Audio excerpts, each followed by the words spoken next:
Hello, Leo. Welcome to the Plaid Sheep Oracle. Oh, Leo. There's something about the moon that's showing up everywhere and kind of in different ways and shapes. And it's here for you as well. We begin with water, the water element. Now Mars, he is moving retrograde through Cancer, but he started in Leo. The retrograde began in Leo. And he's now moving forward. He's going to re-enter Leo just after midnight here on the east coast of the US on April 18th. And then on April 26th, he will perfect his third and final opposition to Pluto in Aquarius. And there has been something about this Mars energy moving through Leo and Cancer, connecting the two things. And Cancer, both in its full self, cardinal water, also the energy of nurturing, of home, of protection, of changing emotion and managing that, feeling the emotion of others,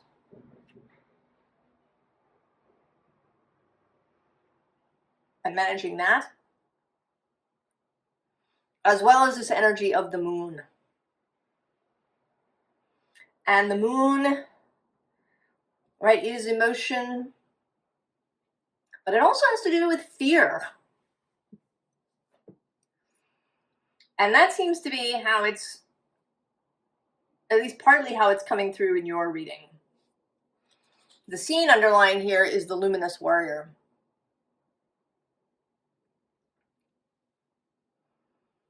How we interact with fear and different aspects of fear, as well as what it means to be a warrior. Below him is magic.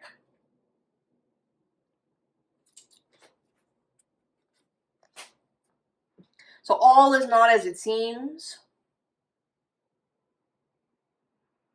There may be various choices that are not yet available or not seen.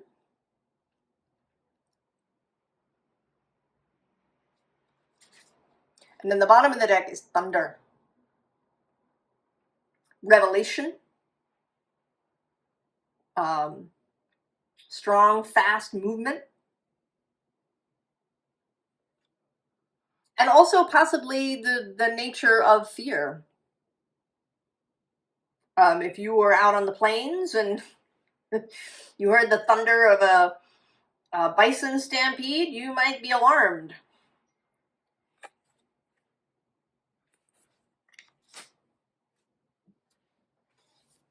And it may be that you have been sensing, right, that you sense change. There is a lot here about sensing, about sensitivity.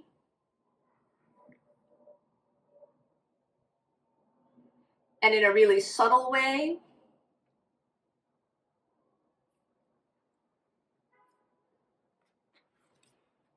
We begin here with the ferryman.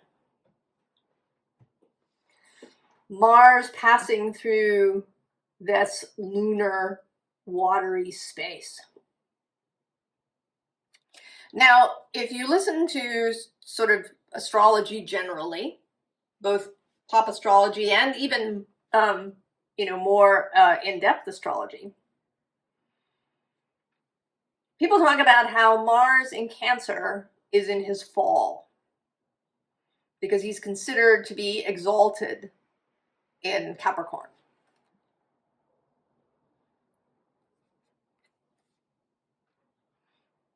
So in theory,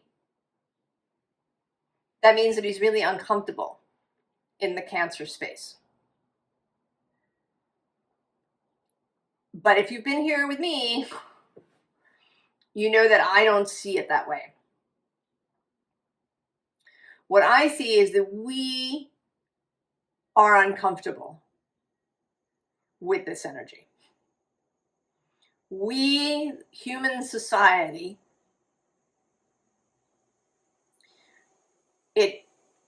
right? We don't know how to see it. When we try to think about it, we come up with, this image of the mama bear, right, defending her cubs. So even there, right, there's this energy of fighting. Mars labeled as warrior, right, as fighter. And it makes sense, right? Mars is the god of war. But he was around long before we got here and decided to name him Mars. The energy of him, the active principle of life, that which, pushes plants up through the soil, that active principle of life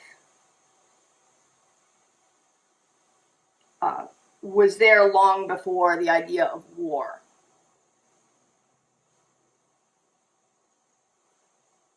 So I think that Mars is perfectly happy in Cancer. I think the planets are perfectly happy wherever they are. When they're in the space of their domicile or their exaltation, we get a really clear signal of their most, right, kind of their core self.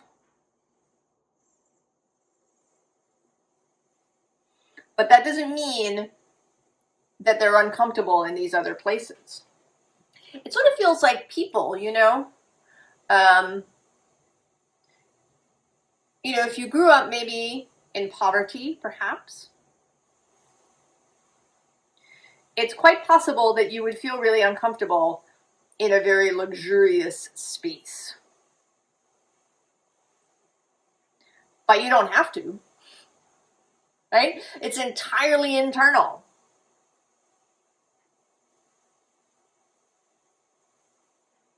Right? How do you interact with the space? Right? If you don't feel uncomfortable, then you're not going to project that.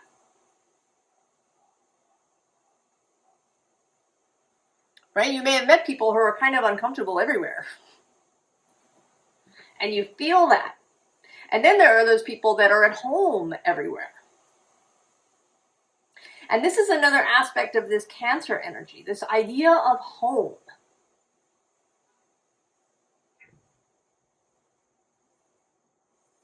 And are you at home only in particular places, or can you kind of take home with you?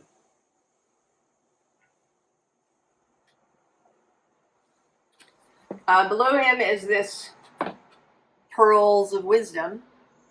Pearls also associated with the ocean, they're the June, or sometimes seen as the June birthstone. Or maybe it's the July birthstone, associated with Cancer, maybe? But anyway, pearls in the ocean, pearls and the moon. The moon is sometimes compared to a pearl, poetically. And then the bottom, moonlight reflections. Now, I actually already started this reading and I was going through it and I felt like I was babbling and I didn't feel there was something that I hadn't gotten.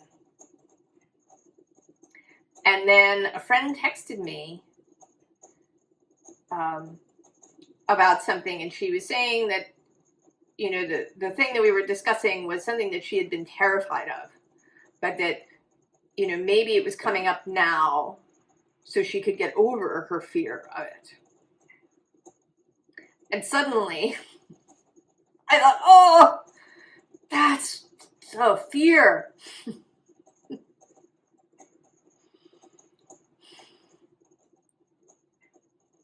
Fear, security.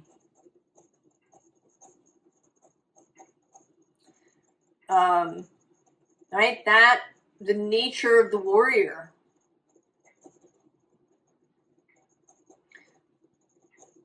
And many things were clearer. And we are, if you're watching this when I post it, both Mercury and Venus are still retrograde. I'm recording this on April 5th. Mercury stations April 7th. And Venus on April 12th, which is also the day of the Libra full moon.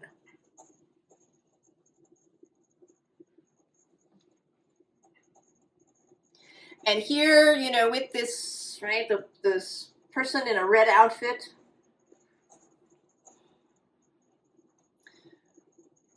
passion, desire, the spark of life, the source, the life force, the viriditas, the chi, whatever you want to call it.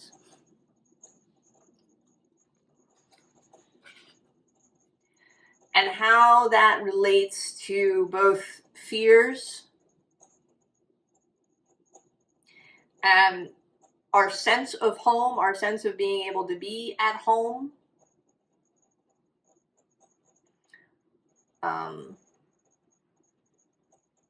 Right, the sun, who is your planet, is currently in Pisces. Oh, I'm sorry, in Aries.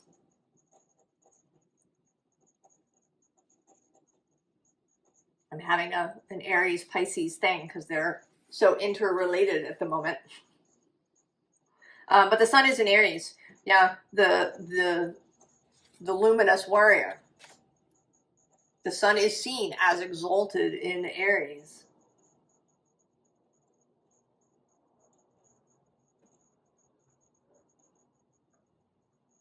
The kind of hero energy.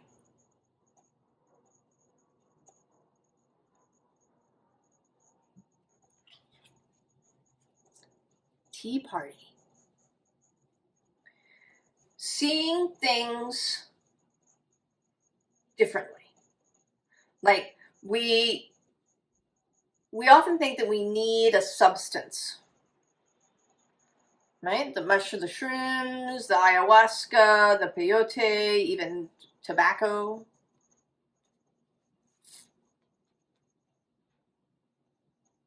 In order to be able to step out of normal life. But I believe that this is a moment for you, Leo, and possibly for all of us, when this is possible. I mean, I think it's possible at all times, but there may be a moment here that's especially possible.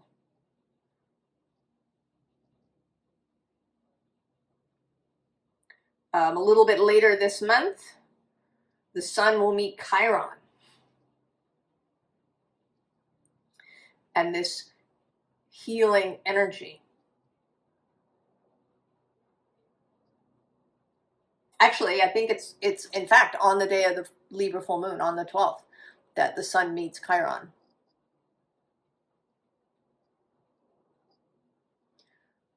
So all of these things happening. Venus stationing direct after she's been through Aries, through Pisces. Pisces is a space where fear can come up. Right? The unknown fears, the kind of existential dread that we may have.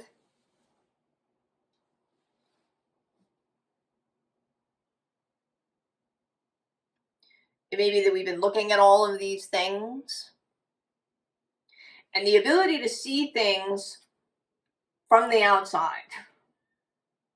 from outside of culture, not even just outside, you know, your normal life, but completely outside.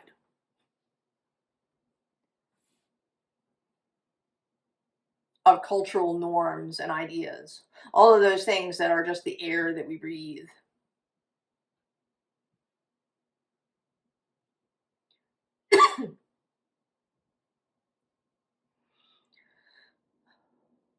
So this reflective, I'm actually sort of seeing it here too with this windflower. She's got this snail, and you know, it seems like she is the snail, right? She has this snail shape going on. So there's a kind of surreal thing. Does she have the snail on her lap, or is she the snail?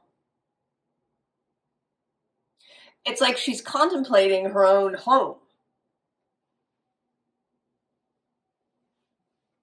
Contemplating things that she has perhaps held true for a really long time. Things that she learned. And I think this is all, right? This is all stuff we learn in that moon-like phase, that period when we first arrive. And we're so open, we're little sponges, we're taking in everything. And then we spend a bunch of time, you know, as little children when we're very deliberately taught culture. In school and in the playground and with our families. And a lot of this stuff is really baked in, and we may not really see it, or it takes time for everything to unroll.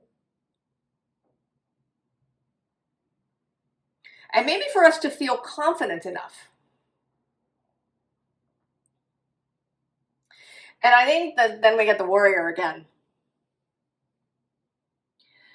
And this warrior is one who is willing to stand outside of their culture.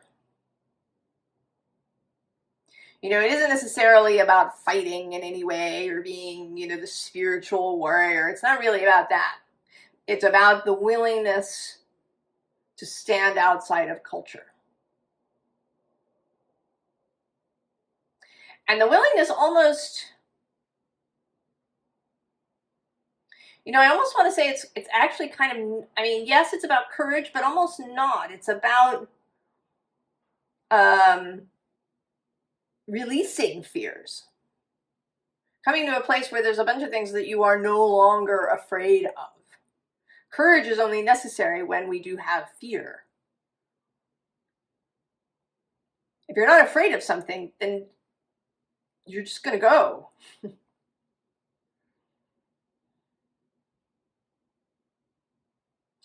And this is certainly going, I think this is going to be really important. And we have this Mars-Pluto opposition.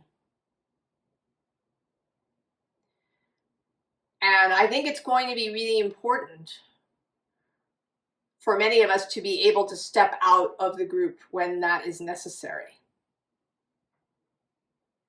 And it's not all one or the other. Oppositions are, in, you know, astrologically are not about that. It's not like Mars is the good guy and Pluto is the bad guy, or Leo is the good guy and Aquarius is the bad guy.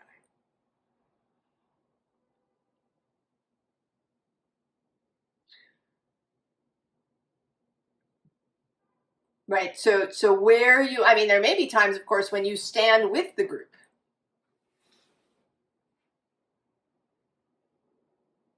Right, that there's a choice.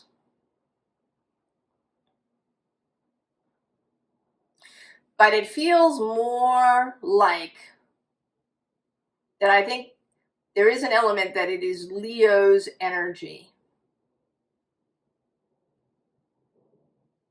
that is going to stand outside the group.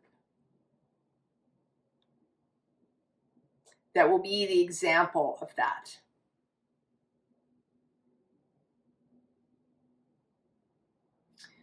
So there is, right, there is a thing about, you know, what are you afraid of in your life?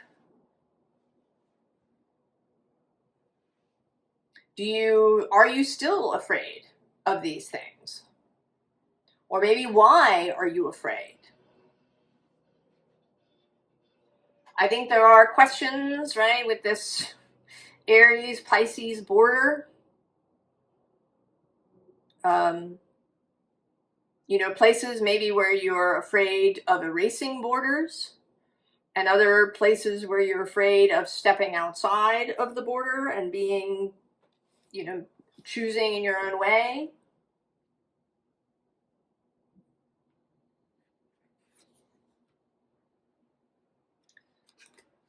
Strength, there you are.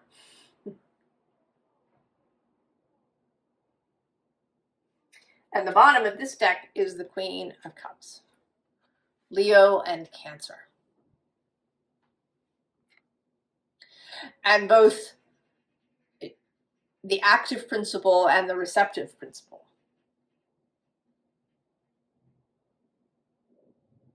I mean, in that way, there's a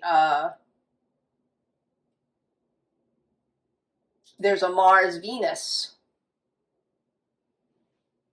thing happening too this month, of Mars trining Venus while he's still in Cancer and she's in Pisces.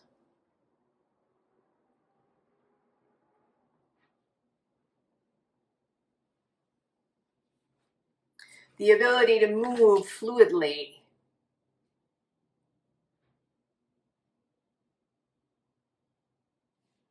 Right? This nature of water. Below strength, we have peace with the Two of Swords.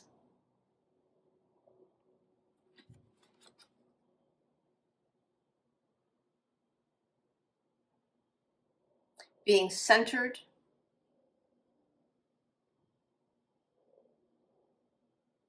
There's a readiness. I often find a warrior quality in some of the Two of Swords cards. Not so much in this one, but in a different deck. Right? There's a getting ready. Right? The getting ready to choose, getting ready to move, right? To make the choice to, you know, possibly to take a stand. Right? Princess of Cups. And we move from the Princess of Cups to this Emperor. So I think that this is about more going on than you realize. That stuff has been going on that maybe you haven't been conscious of. That you have been learning, experiencing, gaining knowledge.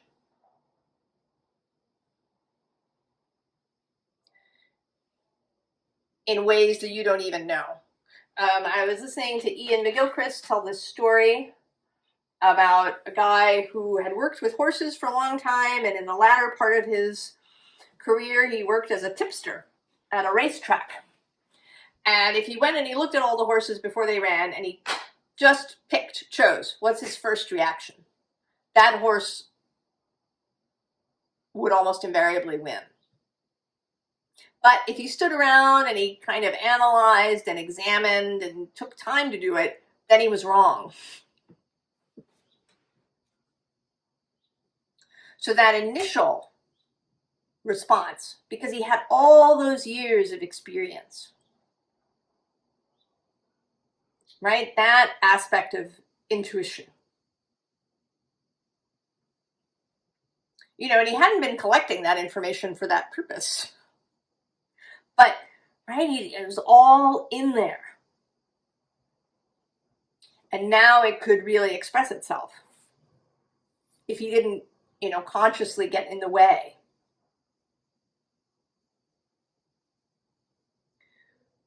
So I think that actually you shouldn't think. I know I don't usually use the word should, but I think you'd be better off if you don't analyze stuff. What is your feeling? What is your gut reaction? What is your first thought? What feels the best to you as you move forward, as you attempt to make choices? Because the world has gotten crazy, right?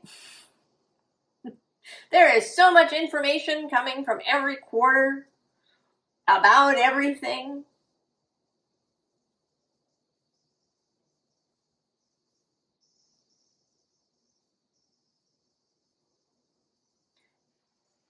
It's too much.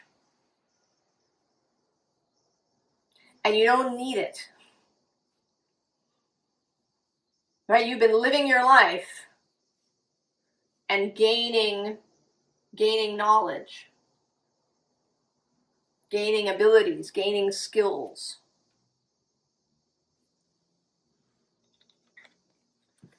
Right? The perfected work, the Four of Wands. I mean, it may be that you think there's only 3 wands, that you don't have a full structure.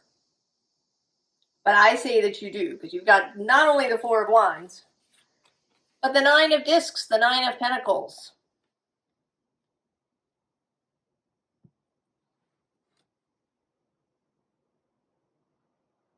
Mastery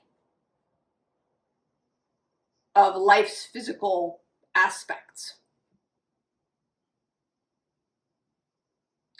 And if you're still seeing chaos in your immediate life, it may be because you're thinking too much. The only air card that we have, in fact, is that Two of Swords we just saw, which said peace. And then this Knight of Swords, who, kind of isn't even really there.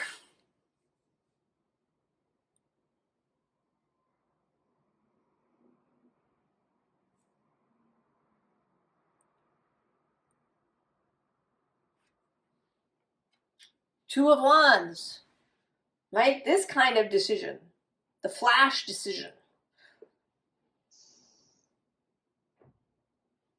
right? The fire kind of intuition is fast. It's just there. You don't even think about it, you just act. Because below that there's that Page of Cups. That access both to your own feelings, your own emotions, your own guidance system, as well as to the ethereal realm.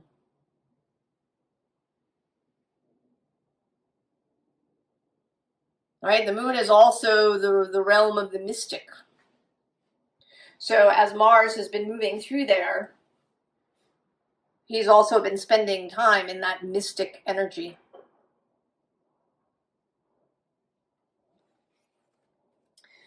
Below this page is another 2. The Two of Pentacles. So we've had Swords, Wands, Pentacles, and then at the bottom of the deck is the Two of Cups.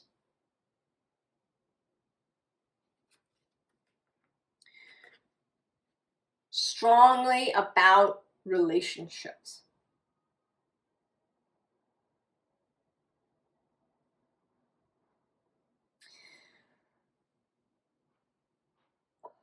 I've sort of been finding the readings challenging. Because I know personally that it can feel useful, feel like a confirmation if a reading, is definitive. If it has, a very particular point of view, if there's, a nice flow of story, of things that are happening.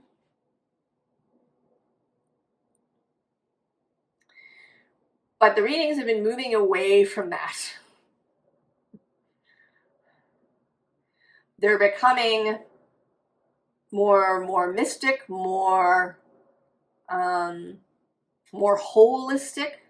You know, it's less about, you know, an action necessarily to take, or that these events are going to occur.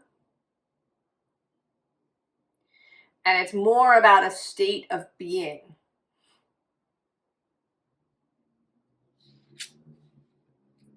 There she is. And she's right next to the King of Wands. So again, Cancer and Leo.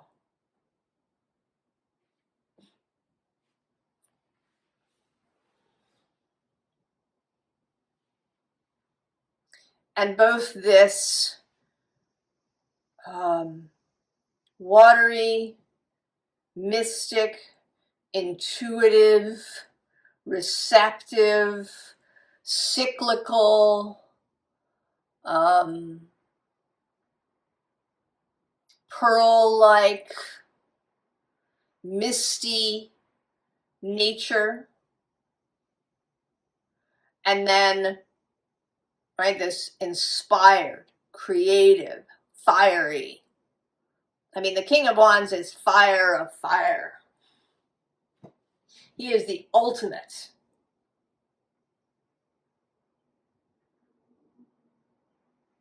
in inspiration.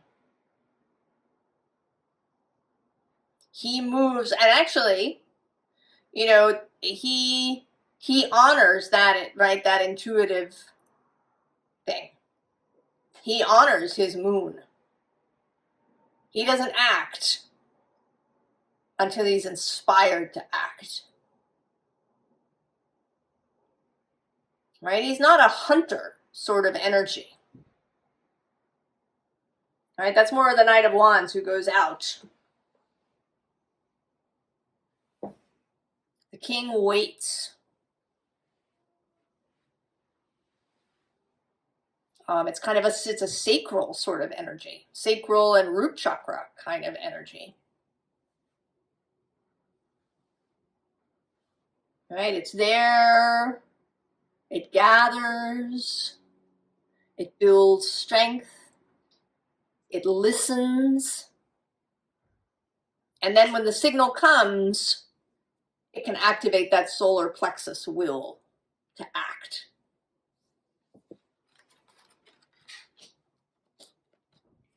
And so we get the Eight of Wands.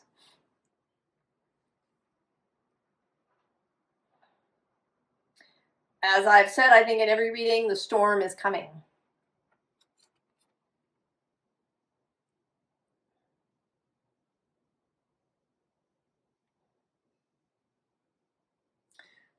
And I think it'll be different for all of us, the storm. But there is energy coming. And then we get this Knight of Swords, who isn't really there. These are really interesting knight cards in this deck, because they all have, you know, just this helmet and this sword. There's a sense here not of movement, but of preparedness.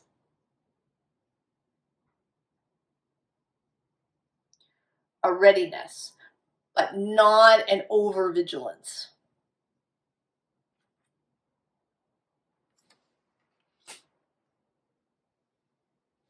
Right? Inspiration favors the prepared mind, which is, right, calm and clear. That's another aspect kind of the warrior.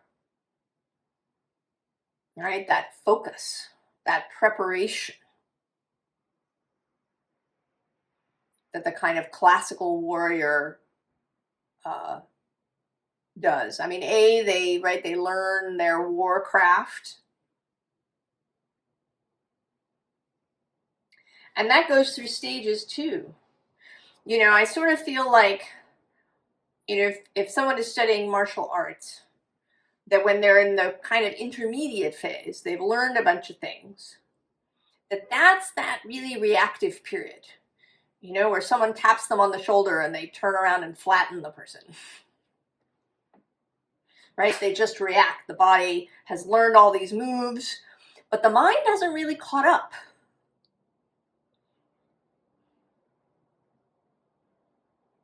So there's an instant reaction. And, right, even when it's not warranted. But then, further training, when we reach, you know, more of that mastery stage, then when the tap comes on the shoulder, they know that it's their friend.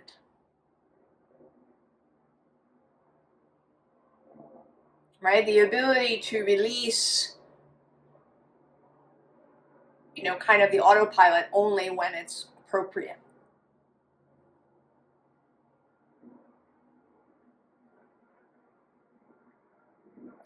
And it may be that is some of what you are learning now. Some of what you will learn as we move through this Leo-Pluto opposition.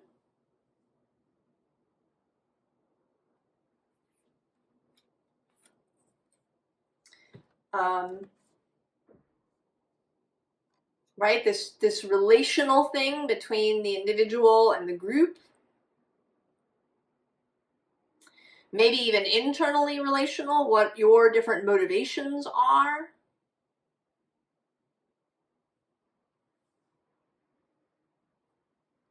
How you talk to yourself. The integration of you and your soul.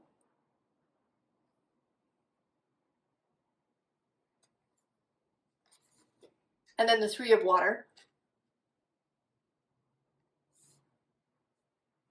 The United Will. The bottom of this deck is the Two of Fire repeating. Right, and she has this kind of conductor attitude. Right, inspired, ready to move. Motivations all in a line. Fears considered, maybe some fears released because they're not real. And you've come to see that they're not real.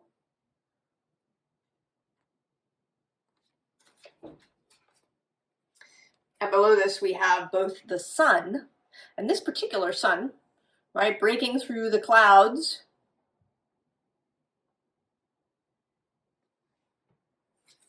And the star. And the Ace of Wands. Oh, and I'm seeing now the Ace of Cups. And in fact, the Ten of Cups. The Ten of Water.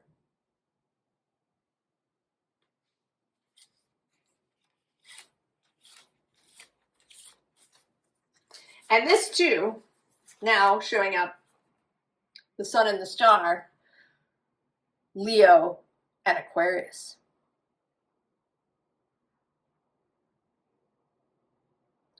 So these relationships, also the relationship, Cancer to Leo, active to receptive, man to woman, us and them.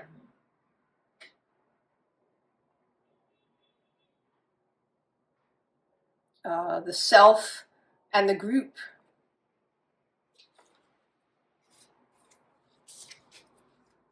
Oh, and this card too, I'm going to bring it out. Six of Earth. Two sides of things. Two realities. Two perspectives coming together.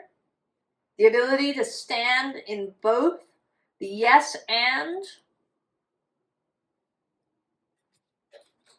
And then I'm going to go one more. The Chariot. The Moon's major arcana, really.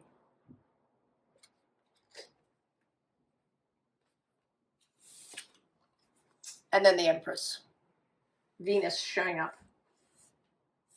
This gestation. So we have this gestation, then we have this 9 of Earth, which feels like a final piece that is going to be added.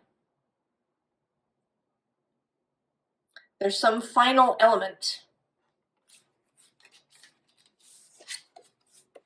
And then there's the Wheel of Fortune. And the moon. Once more. I mean, actually, we have the moon, the sun, the Mars principle. And I think that is the Venus principle on the other side. Right? Again, relationships.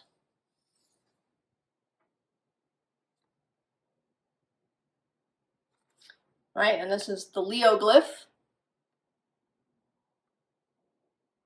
as well as a little bit of the North Node glyph.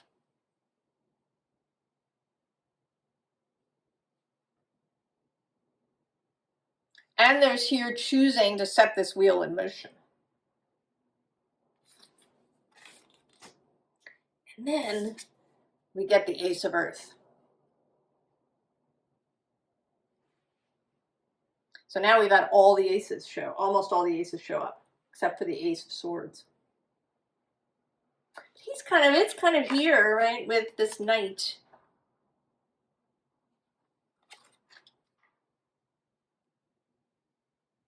And it may be that the thought is less important here.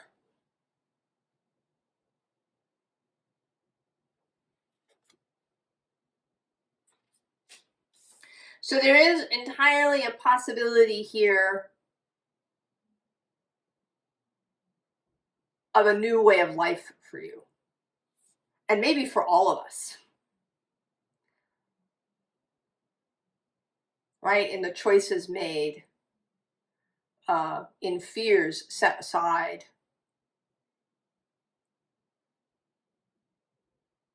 In a willingness for people to step outside of culture.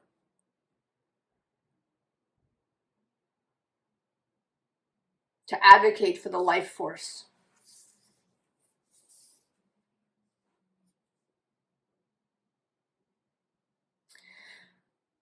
Advice. It says go dark. I think, for me, it's less about going dark and more about, right, like leaving the ordinary, right? Stepping outside.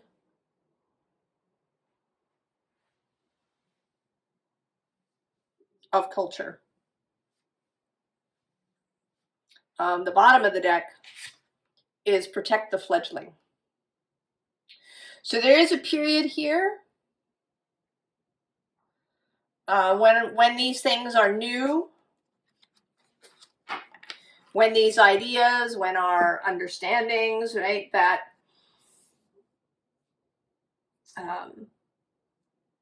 kind of the fawn standing on its spindly little legs when it first comes out of the womb.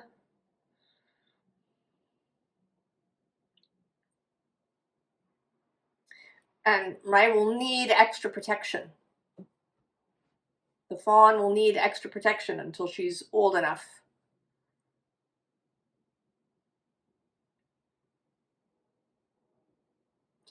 So protect your sanity, protect your time, protect your mind, right? This viewpoint. Protect your ability to step outside of culture. That may mean, really walking away from a lot of things like social media.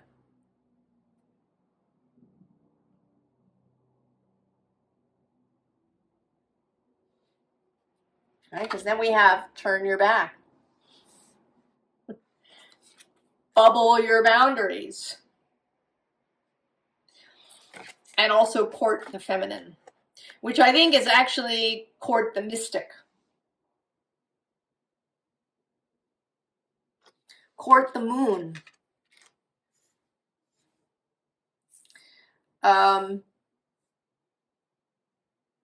know, an interesting thing, I did a Sagittarius reading that I called Embracing the Moon. And I was very interested to see that it doesn't have a lot of views, and B, it's got very few likes. I think it's only got 2. But when I did the reading, I felt really good about the reading.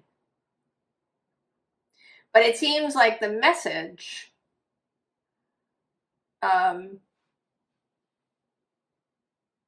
you know, isn't being received, maybe. I don't know, maybe I wasn't as clear as I thought, or maybe it's just that it was sort of too much water, that this idea of water and fire is uncomfortable for people. And I don't know, we're going to see what happens with this reading, Leo.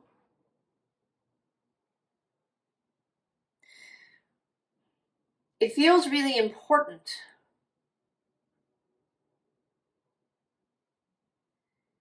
I do feel like Leo energy is going to be really important over the next 20 years, along with Taurus and Scorpio, but really Leo.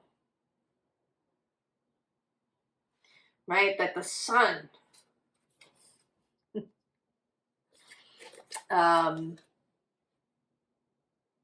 will be important, but also the moon, and that the ability to be in different spaces, the ability to be at home, everywhere you go, right? To be so contained, so self-contained, that you take your home wherever you go.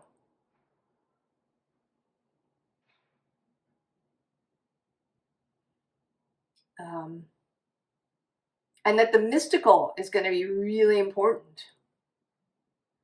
We already have this bias for the practical, for the obvious.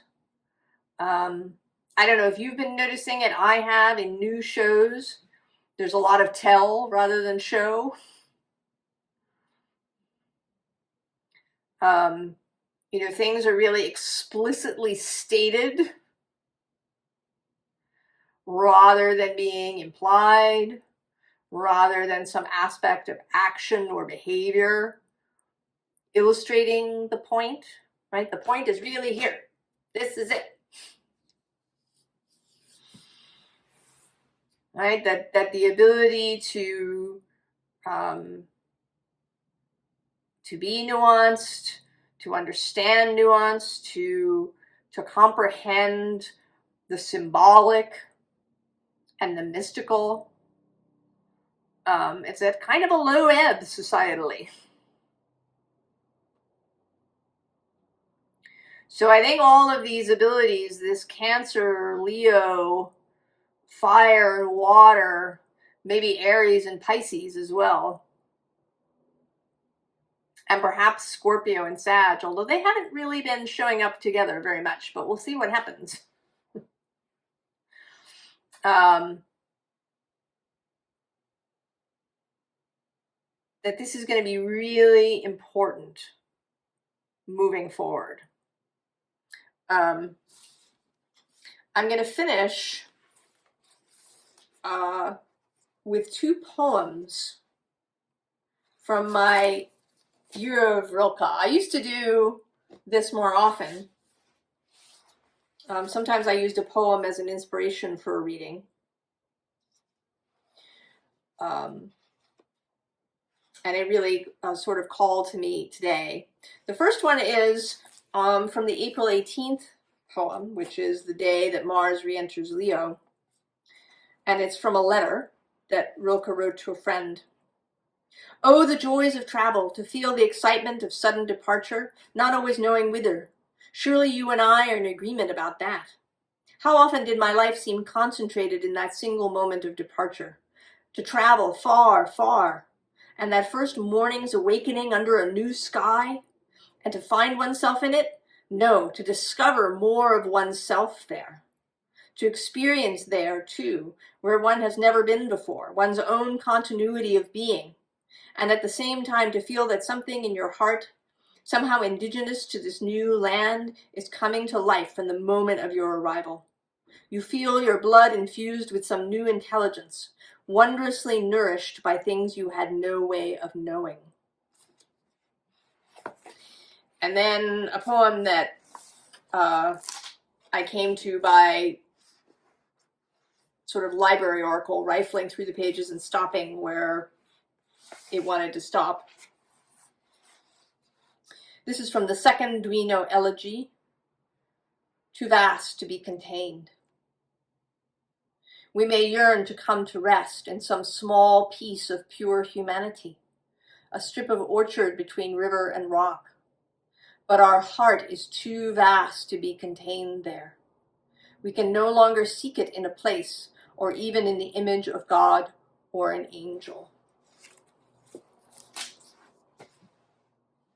Leo, the luminous, mystic, magic warrior, to inspire you. I wish you the very, very best, and I will see you next time. So long.